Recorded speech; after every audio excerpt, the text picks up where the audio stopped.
নমস্কার, শুভ সন্ধ্যা। আপনারা দেখছেন সান্দন টিভি। আমি রয়েছি আপনাদের সাথে মীনাক্ষী। চোখ রাখছি মুহূর্তের খবরে। 3 গুণ বেশি ভোটে জয়ী করতে হবে প্রার্থীদের। মহিলা ভোটারদের এই লক্ষ্যমাত্রা বেঁধে দিলেন মুখ্যমন্ত্রী ডাক্তার মানিক সাহা। বুধবার রাজধানীর রামনগর 1 নম্বর রোড স্থিত নারী শক্তি বন্ধন কার্যক্রমে এই লক্ষ্যমাত্রা দিয়েছেন মুখ্যমন্ত্রী। ত্রিপুরাতে 2টি লোকসভা আসন রয়েছে, পশ্চিম ত্রিপুরা আসন এবং পূর্ব ত্রিপুরা আসন। এবার কি রকম ভোটে জিতবে বলে মনে হয়? প্রার্থীকে কত হাজার ভোটে জয়ী করবেন? মুখ্যমন্ত্রী ডাক্তার মানিক সাহা এই প্রশ্নগুলি করলেন মহিলা ভোটারদের উদ্দেশ্যে। এই প্রশ্নের উত্তরে মহিলা ভোটাররা বললেন, হিসেব নেই। পাল্টা মুখ্যমন্ত্রী বললেন, হিসেব নেই, জেতাতে তো হবেই। বিগত লোকসভা নির্বাচনে যত ভোটে প্রার্থীকে জয়ী করেছিলেন তার 3 গুণ বেশি ভোটে এবার প্রার্থীকে জয়ী করতে হবে। প্রধানমন্ত্রী নরেন্দ্র মোদী এবং ভারতীয় জনতা পার্টির হাত শক্তিশালী করতে হবে, তাহলেই মহিলাদের হাত শক্তিশালী হবে। বুধবার রাজধানীর রামনগর 1 নম্বর রোড স্থিত নারী শক্তি বন্ধন কার্যক্রমে প্রধানমন্ত্রী ভার্চুয়াল অনুষ্ঠানের পর দলীয় ভোটারদের এভাবেই লক্ষ্যমাত্রা বেঁধে দিলেন মুখ্যমন্ত্রী ডাক্তার মানিক সাহা। 8 নম্বর টাউন বর্দোয়ালি মন্ডল কর্তৃক আয়োজিত শক্তি বন্ধন অনুষ্ঠানে মুখ্যমন্ত্রী নারী সুরক্ষার বিষয়ে বক্তব্য রেখে বলেন, নারীদের সুরক্ষার জন্য স্মার্ট সিটিতে ক্যামেরা লাগানো হয়েছে, যাতে বর্তমান সরকারের আমলে কোনো মেয়ে রাস্তায় বের হয়ে নিরাপত্তার অভাবে না ভোগে। নারীদের সুরক্ষার জন্য এ সরকার সব রকম ব্যবস্থার দিকে জোর দিচ্ছে এবং কোনো ধরনের নারী নির্যাতন হলে যাতে সাথে সাথে ব্যবস্থা নেওয়া যায় তার জন্য ব্যবস্থা করেছে সরকার। রাজ্যের 8টি জেলায় 9টি মহিলা থানা স্থাপন করা হয়েছে। এই থানাগুলি মহিলা পুলিশ দ্বারা পরিচালিত হয়। মুখ্যমন্ত্রী আরো বলেন, আর্থসামাজিক উন্নয়ন না হলে মেয়েরা কোনো দিনই দাঁড়াতে পারবে না। তার জন্য মহিলা স্বসহায়ক দল কিভাবে বাড়ানো যায় সেদিকে গুরুত্ব দিয়ে কাজ করছে সরকার। আগে রাজ্যে মাত্র 4,000 স্বসহায়ক দল ছিল, বর্তমানে বেড়ে হয়েছে 51,431টি মহিলা স্বসহায়ক দল। মুখ্যমন্ত্রী নিজ এলাকায় 258টি মহিলা স্বসহায়ক দল রয়েছে। যদি দলিল যে রেজিস্ট্রি করতে গেলে যে পয়সা দিতে হয়, তার জন্য যদি মহিলাদের নামে হাজবেন্ড ওয়াইফ আছে, কিন্তু হাজবেন্ডের নামে করলে 1% 5% দিতে হয়, কিন্তু তার মিসেস বা তার মেয়েদের জন্য যদি করে 1% কম লাগবে। তো সাধারণত 1% যদি কম হয় তো একটা প্রবৃত্তি থাকবে যে আমার মিসেসের নামে করি বা আমার মেয়ের নামে করি বা আমার বৌমার জন্য করি। এই যে একটা চিন্তা ভাবনা, সেটা আমরা করতে পেরেছি। আপনারা দেখেছেন মাননীয় প্রধানমন্ত্রী জি বলেন যে আমরা 33% রিজার্ভেশন চাকরির ক্ষেত্রে আমরা করেছি আগেই। এইবার মাননীয় প্রধানমন্ত্রীজি কি করলেন, এই নারী বন্ধন যে অ্যাক্ট উনি এনেছেন পার্লামেন্টে এবং বিধানসভার মধ্যে 33% রিজার্ভেশন উনি রেখেছেন। আমাদের ত্রিপুরাতে 50%-এর উপরে আমরা 50% রেখেছি সমস্ত ত্রিস্তরীয় পঞ্চায়েতে মহিলারা। কাজে ডাবল ইঞ্জিনের সরকার এবং ডাবল ইঞ্জিনের যে আমাদের পার্টি, আমরা কিন্তু একই দিশায় আমরা কিন্তু চলছি। অনুষ্ঠান শেষে 16 নম্বর ওয়ার্ডের মহিলা স্বসহায়ক দলকে সংবর্ধনা জ্ঞাপন করা হয়। আয়োজিত অনুষ্ঠানে এছাড়া উপস্থিত ছিলেন আগরতলা পুর নিগমের মেয়র দীপক মজুমদার সহ অন্যান্য নেতৃত্ব। সান্দন টিভি। লোভ সামলাতে না পেরে মেয়ে বিয়ের সাহায্য পর্যন্ত গিলে খেলেন পঞ্চায়েত প্রধান পরিতোষ দাস। অভিযোগ, মেলাঘর তেলকাজলা গ্রাম পঞ্চায়েতের 5 নম্বর ওয়ার্ডের শ্রীমতী পাড়ার হতদরিদ্র পিতা সবীর ঘোষের। অভিযোগ, গত কিছুদিন আগে সোনামুড়া মহকুমার মেলাঘর তেলকাজলা গ্রাম পঞ্চায়েতের 5 নম্বর ওয়ার্ডের শ্রীমতী পাড়ার হতদরিদ্র সবীর ঘোষের মেয়ের বিয়ের জন্য স্থানীয় তেলকাজলা গ্রাম পঞ্চায়েতের প্রধান পরিতোষ মজুমদারের কাছে অনুরোধ জানান। সেই অনুসারে পঞ্চায়েত প্রধান পরিতোষ দাস এলাকার একটি জলের পাম্প মেশিন বসানোর কাজে ঠিকাদারের কাছে অনুরোধ করে এলাকার ওই গরিব পরিবারের মেয়েটির বিয়ের জন্য কিছু আর্থিক সাহায্য করার জন্য। মেয়ের বিয়ের আর্থিক সাহায্যের কথা শুনে ঠিকাদার পঞ্চায়েত প্রধান পরিতোষ মজুমদারের কাছে 10,000 টাকা তুলে দেয়। যখন সমীর ঘোষ তার মেয়ে বিয়ের ঠিক প্রাক মুহূর্তে পঞ্চায়েত প্রধানের কাছে সাহায্যের টাকার জন্য যায়, তখন পঞ্চায়েত প্রধান পরিতোষ দাস সাহায্যের জন্য কোনো টাকা দেননি। পঞ্চায়েত প্রধান পরিতোষ মজুমদারের এই কর্মকাণ্ডের কথা এলাকায় জানাজানি হতেই মেয়ের বিয়ের সাহায্যের টাকা দেওয়ার জন্য চাপ সৃষ্টি করা হয়। অবশেষে মেয়ের বিয়ের পর অর্থাৎ বুধবার মেয়েটির বাবা সমীর ঘোষ পঞ্চায়েত প্রধান পরিতোষ মজুমদারের কাছে টাকা চাইতে গেলে মাত্র 4,000 টাকা দেয়। আর বাকি ৬,০০০ টাকা পঞ্চায়েত প্রধান পরিতোষ মজুমদার হাফিজ করে দেয় বলে অভিযোগ। তবে একজন প্রধানের এই ধরনের কর্মকাণ্ডে গোটা এলাকা জুড়ে ছি ছি রব উঠেছে। মানুষের পাশে দাঁড়িয়ে সাহায্যের হাত বাড়িয়ে দেওয়ার কথা ছিল, সেই জায়গায় দাঁড়িয়ে পঞ্চায়েত প্রধান নিজেই এক গরিব মেয়ে বিয়ের সাহায্যের টাকা হাফিজ করে দিল। তাহলে কি পঞ্চায়েত প্রধান পরিতোষ মজুমদার প্রমাণ করতে চাইছে তার মতো পঞ্চায়েত প্রধানরা এলাকার মানুষদেরকে সাহায্য করার পরিবর্তে সেই সাহায্যের টাকা হাফিজ করে সবচেয়ে বেশি পারদর্শী? হতদরিদ্র সমীর ঘোষ বুধবার সংবাদ মাধ্যমের মুখোমুখি হয়ে মেয়ের বিয়ের সাহায্যের বাকি ৬,০০০ টাকা ফিরে পেতে দাবি করেছেন।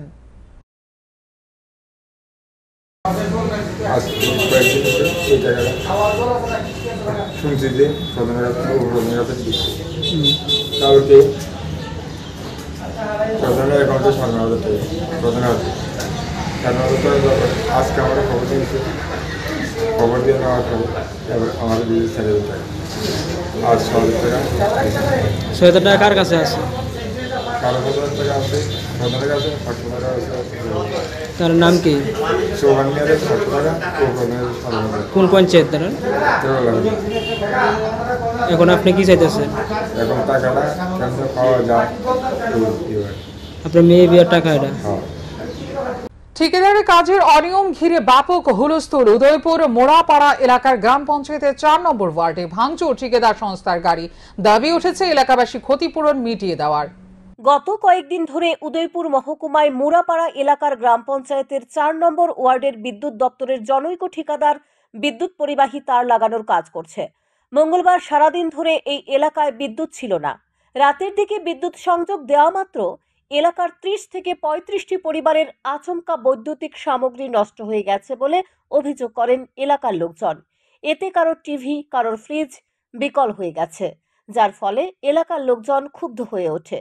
ছুটে আসে এলাকার গ্রাম পঞ্চায়েতের নির্বাচিত প্রতিনিধিরা। এলাকাবাসীদের অভিযোগ, ঠিকাদারের চরম ব্যর্থতার কারণে হাই ভোল্টেজ হয়ে এলাকার সমস্ত পরিবারের ব্যাপক ক্ষতি হয়েছে। এলাকাবাসীর দাবি, সমস্ত ক্ষতিপূরণের টাকা ঠিকাদারকে দিতে হবে, নতুবা তার পরিণাম ভালো হবে না বলে জানিয়ে দেয় এলাকাবাসী। কি হয়েছে বলতে, তারা রাত্র ৮টা পর্যন্ত তারা লাইনের কাজ করতেছে। এরপরে রাত্র ৮টা পর্যন্ত কি তারা উল্টা পাল্টা লাইন দিছে না কি করছে তো আমরা কইতাম পারি না। এরপরে সবার বাড়ি বাড়ি কারেন্ট, সারাদিন কারেন্ট নাই। তো যখন সন্ধ্যার সময় রাত্রবেলা কারেন্ট আইছে, তো সবাই মনে করছে কুদুর যার জল নাই একটু মোটর চালাই জল উঠামো, তখন মোটর ফিরে গেছে গা। কারো কেউ মনে করছে একটু টিভি দেখি, তখন টিভি লাগাইছে, টিভি ফিরে গেছে গা। আমার বাড়ির মোটর ফিরে গেছে গা, বাল্ব ফিউজ হয়ে গেছে গা, চার্জার। আমি তো মোটর অফ হয়ে যাওয়া না, আমি ভাবছি একটু মানে লাইন ভোল্টেজ বেশি নাকি, তা আমরা চার্জার লাগাইছি, চার্জারটা ঠাস করে ফিরে গেছে আগুন লাগে। কোন সময় ঘটনা? ৮টার দিকে। আনুমানিক কয়টা ফ্যামিলি হবে? অন্তত ৩০-৩২টা হইব। আমি সাধারণ মানুষ, ঠিক আছে। আমার পঞ্চায়েতের প্রতিনিধিরা আছে আমার সামনে, অমৃত দাস আমার মেম্বার, ওয়ার্ড মেম্বার, এবং আমার ওয়ার্ডের উপপ্রধান আছে প্রশান্ত চক্রবর্তী, ঠিক আছে। আমি কাজ করে ভাত খাই, ঠিক আছে। তইলে আমরা কিন্তু বহুত কষ্ট করে টিভিটা কিনছি ১৪,০০০ টাকা দিয়ে। আজকা তারার কারণে আমার টিভিটা নষ্ট হয়ে গেছে গা, আমার টিভিটা জ্বলিয়া গেছে গা, এটা দায়ী কাটা নিব। আর যতক্ষণ আমার টিভি না ফেরত দিব কন্ট্রাক্টর, আমি কিন্তু রাস্তা তার মার কাটলাম। এবং এটা কিন্তু বৃহত্তর আন্দোলন হইব।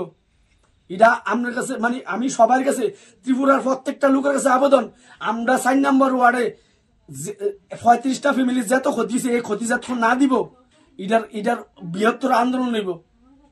রাতে জানা যায় এলাকার লোকজন ক্ষুব্ধ হয়ে ঠিকাদারের গাড়িটি ভাঙচুর করে। এখন দেখার বিষয় এই ঘটনার পর কি ব্যবস্থা গ্রহণ করে প্রশাসন। সান্দন টিভি। আন্তর্জাতিক অবৈধ পাচার চক্রে সক্রিয় হয়ে উঠেছে রাজধানী লঙ্কামোড়া স্থিত পালপাড়ার ১ নম্বর ওয়ার্ড এলাকা। মঙ্গলবার রাতে ২টি গরু পাচার হয়। সীমান্তের কাঁটা তার ডিঙিয়ে জড়িত এলাকার বহু ব্যক্তি মুখ্যমন্ত্রীর সহযোগিতা চাইলেন এলাকাবাসী। সীমান্ত ডিঙিয়ে মানব পাচার এবং গরু পাচারে খবরের শীর্ষস্থান দখল করেছে রাজধানীর লঙ্কামোড়া স্থিত পালপাড়ার ১ নম্বর ওয়ার্ড এলাকা। মঙ্গলবার রাতে সীমান্ত ডিঙিয়ে ২টি গরু নিয়ে যায় গরু চোরেরা। ঘটনা টের পেয়ে বুধবার সকালে এলাকাবাসী বহু খোঁজাখুঁজি করার পর ধারণা করতে পারে কাঁটাতার ডিঙিয়ে নিয়ে যাওয়া হয়েছে ২টি গরু। মাথায় আকাশ ভেঙে পড়ে গরু দুটির মালিক ফালু রুদ্র পালের। খবর দেওয়া হয় পুলিশকে, কিন্তু পুলিশ ঘটনাস্থলে যথাযথ সময়ে পৌঁছায় না। তারপর এলাকাবাসীর পক্ষ থেকে অভিযোগ তোলা হয়, গত কয়েক মাস ধরে এলাকায় গরু পাচার চলছে এবং প্রতিদিন রাতের বেলা 1 থেকে 1.5 শতাধিক মানুষ বাংলাদেশ থেকে কাঁটাতার ডিঙিয়ে ভারতে অনুপ্রবেশ করছে। বহুবার এ বিষয়ে জানানো হয়েছে বিএসএফ জওয়ানদের। তখন পাল্টা বাড়িঘরে প্রবেশ করে এলাকার মানুষকে মারধর করে জওয়ানরা। কিন্তু লাগাতার এলাকার কিছু মানব পাচারকারী এই ধরনের অবৈধ কার্যকলাপে জড়িয়ে পড়েছে। তারা প্রশাসনকে ম্যানেজ করে চলেছে এই ধরনের অবৈধ কাজকর্মে। আন্তর্জাতিক ব্ল্যাক ব্যবসায় জড়িত লঙ্কামোড়ার এই এলাকাটি। এলাকার বহু মানুষ বাংলাদেশের পাচারকারীদের সাথে যোগাযোগ রেখে এই ধরনের অবৈধ কার্যকলাপ করে চলেছে। গত রাত্রে প্রায় 2টার সময় আমার বাড়ি 2টা গরু লেগে গেছে। তো আমরা সবাই মিলে সেটা খোঁজখবর করতে করতে করতে করতে দেখলাম যে কাঁটাতারের বেড়ার দিকে লেগে গেছে, বাংলাদেশে লেগে গেছে। এবং এটার লগে আমরা ইন্ডিয়ারও বহুত লোক জড়িত আছে, যারা ইন্ডিয়ার অবৈধ ব্যবসায়ীরা আছে তারাও এটার লগে জড়িত আছে। এবং আমরা তারার যন্ত্রণায় আমরা অতিষ্ঠ হয়ে গেছি। এই এলাকাবাসী আমরা মানে কোনো রকমের সিকিউরিটি নাই, আমরা নিজের থেকে সিকিউরিটি দিয়ে অনেক সময় আমরা করতেছি, কিন্তু 2 দিন পরে পরেই আবার সেম ঘটনাই ঘটতেছে। কিছুদিন বন্ধ থাকলে কিছুদিন আবার হইতেছে। বিএসএফেরও তেমন টহলদারি নাই। তারপরে আমরা পুলিশেরও খবর করলাম, এখনো পর্যন্ত পুলিশও আইছে না। মুখ্যমন্ত্রীর কাছে আমরা এটি একটা আবেদন যে আমরা এই এলাকাটারে বিশেষ করে যাতে নজর দেয় এবং আমাদের এই এলাকাটা অবৈধ ব্যবসা, ব্ল্যাক ব্যবসার মধ্যে যে জড়িত হয়ে গেছে এতভাবে, হ্যাঁ, এই ব্যবসাটা থেকে যাতে এই এলাকাটা প্রতিদিন 100 থেকে 150 লোক এই বাংলাদেশ থেকে উঠতেছে, হ্যাঁ, শরীবত। অথচ যে বাড়ি চুরি হয়েছে তার বাড়ির থেকে ঠিক মনে করেন 500 মিটার দূরে তো না বিএসএফ ক্যাম্প এবং 100 মিটার দূরে তো না ওপি আছে, বিএসএফ এর ওপি আছে। তারপরে কি করে চুরিও এবং তারা কইতে না। সকাল থেকে এখন 10টা বাজে পুলিশের কোনো খবর নাই। থানার মধ্যে না হইলে 50 বার কল করা হয়েছে, তারা কোনো আইতেছে না। এবং এলাকার যে ব্ল্যাকাররা আছে তারা 2 নম্বরে কাজ করতেছে, তারা ব্ল্যাক তো করতেছে, পাশাপাশি ওখানে প্রচুর পরিমাণে লুক উড়াইতেছে, প্রচুর পরিমাণে লুক উঠতেছে, ডেলি 100-150 লুক উঠতেছে। বিএসএফ এর কোনো খবর নাই এবং পুলিশের কোনো খবর নাই। এইভাবে চলছে। মনে হয় জমুনিটা আজকে যে কি আছে না যে কি ভালো দিনই আছে না খারাপ দিন আছে এটা মানুষ বুঝতে পারতেছে না। মানুষ একটা এলাকার মানুষ এটা আতঙ্কের মধ্যে আছে। মঙ্গলবার রাতে যে ঘটনাটি সংঘটিত হয়েছে সেই ঘটনাস্থল থেকে মাত্র 500 মিটার দূরে বিএসএফ ক্যাম্প। তারপরও যেহেতু এই ধরনের আন্তর্জাতিক চুরির ঘটনা এলাকায় সংঘটিত হয়েছে, তাতে মানুষ আতঙ্কে ভুগছে। মুখ্যমন্ত্রীর কাছে দাবি জানায় যাতে এলাকায় কঠোর নিরাপত্তা ব্যবস্থা করেন। স্যান্দন টিভি। 1,42,00,000 টাকা শুকনো গাঁজা উদ্ধার, আটক করা হয় শঙ্কর দেবনাথ নামে এক ব্যক্তিকে। ঘটনা মঙ্গলবার রাতে যাত্রাপুর থানার অন্তর্গত দক্ষিণ পাহাড়পুর পঞ্চায়েত এলাকার বড়খোলা গ্রামে। মঙ্গলবার রাতে যাত্রাপুর থানার অন্তর্গত দক্ষিণ পাহাড়পুর পঞ্চায়েত এলাকার বড়খোলা গ্রামের শঙ্কর দেবনাথের বাড়িতে পুলিশ ও বিএসএফ যৌথ অভিযান চালায়। অভিযানে 1,42,00,000 টাকার শুকনো গাঁজা উদ্ধার করতে সক্ষম হয়। জানা যায়, শঙ্কর দেবনাথের বসত ঘরে 13টি প্লাস্টিকের ড্রাম ভর্তি শুকনো গাঁজা মজুদ ছিল। অভিযুক্ত বাড়ির মালিক শঙ্কর দেবনাথকে আটক করেছে পুলিশ। যাত্রাপুর থানার ওসি সুব্রত দেবনাথ আরও জানান, শুকনো গাঁজাগুলি ওজন দিয়ে দেখা যায় 313 কেজি হয়। আটককৃত গাঁজার কালোবাজারি মূল্য 1,42,00,000 টাকা হবে। পুলিশ অভিযুক্তকে জিজ্ঞাসাবাদ শুরু করেছে। এই ধরনের অভিযান আগামী দিনে অব্যাহত থাকবে বলে জানায় পুলিশ।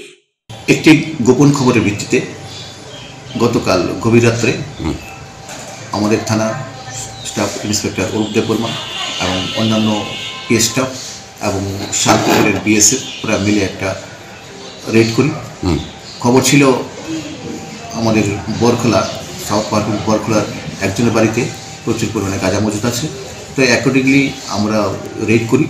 রেড করে ওর বাড়ি থেকে প্রচুর পরিমাণে গাঁজা উদ্ধার করি। কার বাড়ি? বাড়ির মালিক ছিল শঙ্কর দেবনাথ। তো তাকেও আমরা ডিটেন করি। ডিটেন করে আমরা গাঁজাগুলো ওজন করে দেখি, টোটাল 313টি গাঁজা। অ্যাকর্ডিংলি গাঁজা সিজার হয় এবং শঙ্কর দেবনাথকে আমরা অ্যারেস্ট করে থানায় নিয়ে আসি। আজকে তাকে কোর্টে পাঠানো হবে। 3 দিনের পুলিশ রিমান্ডও আনবো। আমরা প্রপারলি ইনভেস্টিগেশন করছি, তার সাথে আর কারা কারা জড়িত আছে এবং আমরা নেশা বিরোধী অভিযান কন্টিনিউ রাখবো। স্যান্দন টিভি। যেখানে শিশুদের সুরক্ষার স্বার্থে কঠোর আইন প্রণয়ন রয়েছে, সেখানে শিশুদের শারীরিক দণ্ডের বিষয় নিয়ে বিভিন্ন সচেতনতামূলক কর্মসূচি পালন করা হচ্ছে। সেই জায়গায় দাঁড়িয়ে আবারও 2 নাবালিকা শিশুকন্যা 50 ঊর্ধ্ব এক ব্যক্তির দ্বারা বেধড়ক মারধরের শিকার। ঘটনা গোলাঘাটি বিধানসভার অন্তর্গত কাঞ্চনমালা এলাকায় 3 নম্বর ওয়ার্ড এলাকায়। অভিযোগ, এলাকার সংখ্যালঘু 2 নাবালিকা শিশুকন্যা পাশের বাড়ির রূপ মিয়া নামে এক ব্যক্তির পুকুরে স্নান করতে যায়। পুকুরে স্নান করাকে কেন্দ্র করে মালিক রূপ মিয়া 2 নাবালিকা শিশুকন্যাকে বেধড়কভাবে মারধর করে। পরে সেখান থেকে তারা কোনো রকম ভাবে পালিয়ে আসে বাড়িতে। পরে শিশুদের মা বাবা সেদিন বিকেলে কাজ থেকে বাড়ি ফিরে আসলে গোটা ঘটনাটি জানায়। নিজের সন্তানের উপর এই ধরনের অমানবিক প্রহারের কথা শুনতে পেরে কোনোভাবেই স্থির থাকতে পারলেন না শিশুদের মা বাবা। পরে মঙ্গলবার রাতে অভিযুক্ত রূপ মিয়ার বিরুদ্ধে লিখিত আকারে মামলা দায়ের করেন অভিভাবকরা। পুলিশ মামলা হাতে নিয়ে মঙ্গলবার রাতে ঘটনা তদন্তে নামে অভিযুক্তকে গ্রেফতার করতে জাল বিস্তার করেছে। তবে এই ধরনের ঘটনায় গোটা এলাকা জুড়ে অভিযুক্ত রূপ মিয়ার গ্রেফতার সহ দৃষ্টান্তমূলক শাস্তির দাবি উঠছে। আমরা পুকুরে গেছিলাম এই পাশে বাড়ির পাশে পুকুর, আমরা পুকুরে গেছিলাম পরে আমরা ক্ষুদ্র ডুব দিয়ে উঠে আসলাম গা। আর পাশের বাড়ি একটা লুকাইয়া আমরা মারছে। কে মারছে? নাম জানো নি ওনার? হ্যাঁ, রুকমিয়া। কি লিখে মারছে তোমরা? আমরা পুকুরে ডুব দিয়ে উঠে গেছিলাম, স্নান করে দেখে আমরা মারতে আসছি। পুকুরটা কার? পুকুরটা জানি। আজকে কোন সময় মারছে? 10টা। আচ্ছা, কি তোমার একলাই মারছে না তোমার বোনেরও মারছে? আচ্ছা। আগামী 8 মার্চ ভারতীয় জনতা পার্টি রাজ্যে দ্বিতীয়বার প্রতিষ্ঠা হওয়ার প্রথম বর্ষপূর্তি। এদিন থেকে রাজ্যে 2টি লোকসভা আসনের জন্য নির্বাচনী প্রচার কাজের সূচনা হবে। এর নাম দেওয়া হয়েছে বিকশিত ভারত মোদি কি গ্যারান্টি। আগরতলা টাউন হলে সকাল 10টার সূচনা হবে।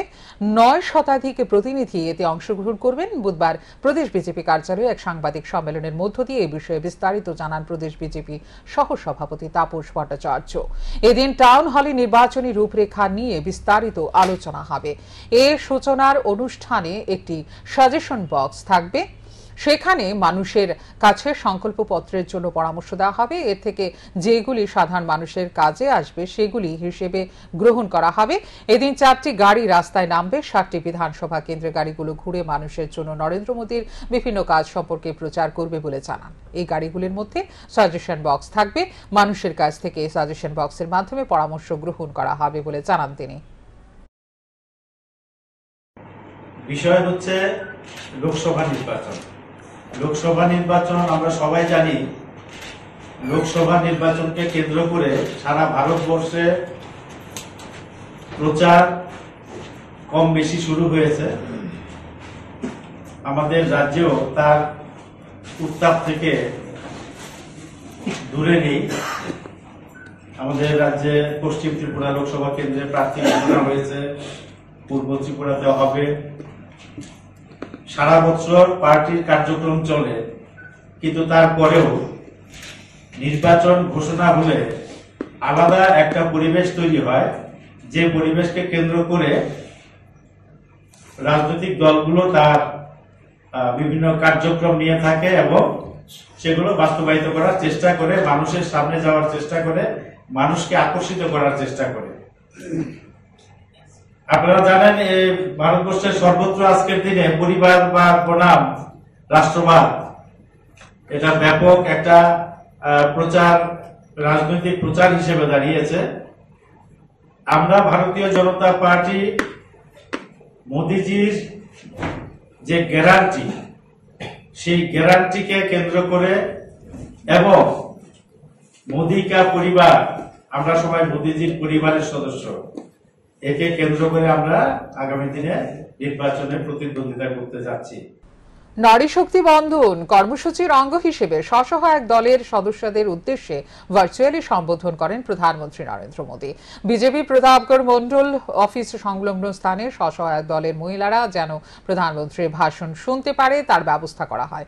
সেখানে উপস্থিত ছিলেন প্রদেশ মহিলা মোর্চার সভানেত্রী মিমি মজুমদার, মহিলা কমিশনের চেয়ারপারসন ঝর্ণা দেববর্মা সহ অন্যান্যরা। প্রধানমন্ত্রীর ভাষণ শোনার পর প্রদেশ মহিলা মোর্চার সভানেত্রী মিমি মজুমদার সাংবাদিকদের মুখোমুখি হয়ে জানান 3 দিন ব্যাপী কর্মসূচি হাতে নেওয়া হয়েছে।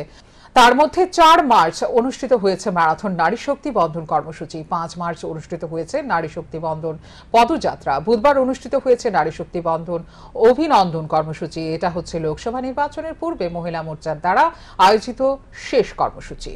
জায়গাতে ওরা সন্দেশখালী নামক জায়গাতে যেভাবে দুষ্কৃতীরা মহিলাদের ওপরে বিভিন্নভাবে নির্যাতন, অত্যাচার, বিভিন্ন রেপ সংক্রান্ত ভাবে মহিলাদের ওপরে মানে বিভিন্নভাবে নিগ্রহ করছে, সেই সন্দেশখালীর অনুষ্ঠানটিকে সেই প্রধানমন্ত্রী মাননীয় মোদীজি সেই জায়গাতে ওইটাকে ধিক্কার। গোপন খবরের ভিত্তিতে 45 কেজি শুকনো গাঁজা সমেত 2 কারবারিকে আটক করল মেলাঘর থানার পুলিশ। ঘটনা মেলাঘর থানাধীন তক্সাপাড়া এলাকায়। ঘটনা বিবরণে প্রকাশ গোপন খবরের ভিত্তিতে তক্সাপাড়া 1 নম্বর ওয়ার্ড এলাকায় প্রাঞ্চিত বর্মনের বাড়িতে অভিযান চালিয়ে 45 কেজি ড্রাম ভর্তি শুকনো গাঁজা উদ্ধার করে পুলিশ। নিজে বাড়িতে ঘরের ভেতর মাটির নিচে লুকোনো ছিল গাঁজা ভর্তি ড্রামটি, যার বাজার মূল্য আনুমানিক 1 লক্ষাধিক টাকা। অভিযানে বাড়ির মালিক প্রাঞ্চিত বর্মন এবং সঞ্জিত বর্মন নামে 2 ভাইকে আটক করতে সক্ষম হয়। গাঁজা সমেত ধৃত 2 জনকে পুলিশ থানায় নিয়ে আসে এবং পুলিশ এনডিপিএস ধারায় মামলা নেয়। আজকে গোপন খবরের ভিত্তিতে তক্সাপাড়া প্রাঞ্জিত বর্মনের বাড়ি থেকে আমরা প্রায় 45 কেজি শুকনো গাঁজা উদ্ধার করি মাটির নিচ থেকে। ঘরের ভিতরে মাটির নিচ থেকে শুকনো গাঁজা উদ্ধার করি প্রায় 45 কেজি, এবং এই মামলায় একটা আমরা এনডিপিএস মামলা রেজিস্টার করি এবং 2 জনকে অ্যারেস্ট করা হয় এই কেসে। বুধবার উদয়পুর মহকুমায় পূর্ব গোকুলপুরে শুভ্রাশীল নামে এক ছাত্রীর রহস্যজনক দুর্ঘটনা। জানা যায় এই ছাত্রী উদয়পুর নেতাজি সুভাষ মহাবিদ্যালয়ের ক্লাস সেরে রাস্তায় এসে অপেক্ষা করছিলেন স্বামীর জন্য। এমন সময় একটি বোলেরো গাড়ি এসে কলেজ ছাত্রী শুভ্রাকে ধাক্কা দিয়ে চলে যায়। শুভ্রা দাঁড়ানোর পর আবার গাড়িটি শুভ্রাকে আবার ধাক্কা দেয়। এরপর শুভ্রা উদয়পুর রাধাকিশোরপুর থানায় এসে গাড়ি চালকের বিরুদ্ধে অভিযোগ জানানোর পর পুলিশ গাড়ি চালক সহ যারা গাড়িতে ছিল প্রত্যেককে থানায় আনা হয়েছে। এখন দেখার বিষয় পুলিশ কি ব্যবস্থা নেয় অভিযুক্তদের বিরুদ্ধে। আমি অটো স্ট্যান্ডের সামনে দাঁড়িয়ে রয়েছি, দাঁড়ানোর সাথে সাথে মানে একটা গাড়ি, প্রথম বুলেরো গাড়ি, একটা গাড়ি মানে বাড়ি দেওয়ার সাথে সাথে আরেকবার মানে প্রথম ভাবছিলাম যেটা ভুলে হয়তো কিছু মানে মরে গেছিল, তারপর সেকেন্ড টাইম বাড়ি দেওয়ার ফলে আমি সাথে সাথে চিৎকার করছি যে কি লিখে। অটো যে মানে বাড়িটাকে যার কাছে পড়ছি অটো ড্রাইভারটা মতো আমার সাথে সাথে আসছে যে কি হয়েছে মামুনি। এরপরে মানে আমরা অনেকবার স্টপ করছি, অভিনন্দনের সামনে দাঁড়াইছি যে আমরা হঠাৎ করে দেখা হয়েছে যে এখানে কোনো স্টপ করে প্রথম আমরা যে আমি যদি পাই তাহলে দেখা হইব। এবার স্টপ করার পর তো পায়ে হলেছি, কিন্তু অভিনন্দনের সামনে পায়ে সেটা আমি কইছি যে মার্চ চুকেলি গাছ ধাক্কা দেওয়ার, হ্যাঁ কোনো কথা নাই, হ্যাঁ সাথে সাথে মানে টার্ন নিয়ে এসে ফুল স্পিডে গেছে গাড়ি। স্কুল ছিল আমি আবার থানাতে এসেছি। আমি তারা চিনিও না তারা ড্রিঙ্ক এন্ড ড্রাইভ আছে, আমার কাছে ভিডিও আছে, ফুটেজ আছে আমার কাছে, তারা কোনো মানে তারা চিনিও না। আইন করে মহিলাদের সুরক্ষা দেওয়ার কথা ভাবছে কংগ্রেস। মোদী সরকারকে পরাজিত করে যদি সরকারের প্রতিষ্ঠিত হতে পারে তাহলে মহিলাদের সুরক্ষার জন্য অবশ্যই আইন কার্যকর করা হবে। বুধবার আগরতলা টাউন হলে নারী ন্যায় সম্মেলনে বক্তব্য রেখে এই কথা বললেন সর্বভারতীয় মহিলা কংগ্রেসের সভানেত্রী আলকা লাম্বা। তিনি বলেন, ভারতীয় জনতা পার্টির নেতৃত্বাধীন সরকারের 10 বছরে দেশের মহিলারা সুরক্ষিত নয়। দেশে ধর্ষণের ঘটনা বেড়ে চলেছে। 5 বছরের শিশু কন্যা থেকে 80 বছরের মহিলা পর্যন্ত এই ধর্ষণের শিকার হচ্ছে। গত 2 বছরে 4 শতাধিক মেয়ের সঙ্গে ধর্ষণের ঘটনা সংঘটিত হয়েছে। এর মধ্যে 140 জন নাবালিকার সাথে এই ধরনের পাশবিক লালসার শিকারের ঘটনা সংঘটিত হয়েছে। 356টি যৌন হেনস্থার ঘটনা সংঘটিত হয়েছে। তিনি বলেন, এই ধরনের ন্যাক্কারজনক ঘটনার প্রতিবাদে তিনি প্রদেশ মহিলা কংগ্রেসের সাথে বৈঠক করবেন, কারণ এর বাইরে নেই ত্রিপুরা রাজ্য। আয়োজিত সম্মেলনে এছাড়া উপস্থিত ছিলেন প্রদেশ কংগ্রেস সভাপতি আশিস কুমার সাহা, প্রদেশ কংগ্রেসের প্রাক্তন সভাপতি দ্বয় বীরজিৎ সিনহা এবং পীযূষ কান্তি বিশ্বাস সহ অন্যান্য নেতৃত্ব। बहुत गुस्सा है समाज में महिलाओं के प्रति बढ़ते अपराधों को लेकर। एक मांग आई है, फांसियां नहीं हो रही हैं, पैरोल पे बाहर आ रहे हैं, बेल मिल रही है, सजाएं माफ हो रही हैं, अपराध नहीं रुक रहा, अपराध और बढ़ रहा है। क्या करना चाहिए? मेरी मां छत्तीसगढ़, झारखंड, मध्य प्रदेश सब जगह होकर आई।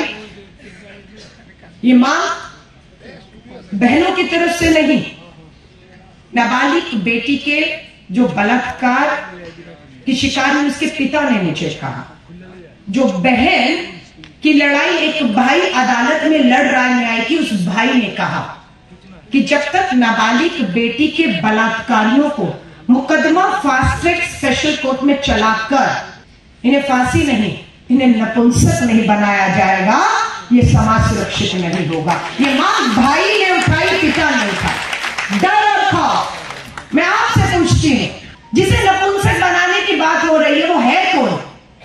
वो एक हमारी मासूम बेटी का बलात्कारी है। क्यों सहानुभूति है उसके लिए? क्यों उसका बचाव कर रहे हैं? क्यों इस तरह के कानून बनाए जाएं और फैसले सुनाए जाएं? इसका हम लोग समर्थन नहीं करते हैं। मुझे नहीं समझ आती है, पर मुझे लगता है एक दो फैसले ऐसे आ गए तो ये अपराधी नाबालिग बेटी पर, हमारी बहन बेटियों पर आंख उठाने से पहले, उस पे हाथ लगाने से पहले उसको अपने सजा की याद आ जाएगी कि मैंने ये किया तो मेरे साथ ये हो सकता है, रूह कांप जाएगी, ऐसा अपराध नहीं करेगा। हाँ या नहीं? এখনকার মতো এই মুহূর্তে সংবাদ এই পর্যন্ত। অন্যান্য আপডেটস দেখার জন্য অবশ্যই নজর রাখতে হবে শান্তন টিভির পর্দায়। শান্তন টিভি দায়বদ্ধতায় যার ঐতিহ্য।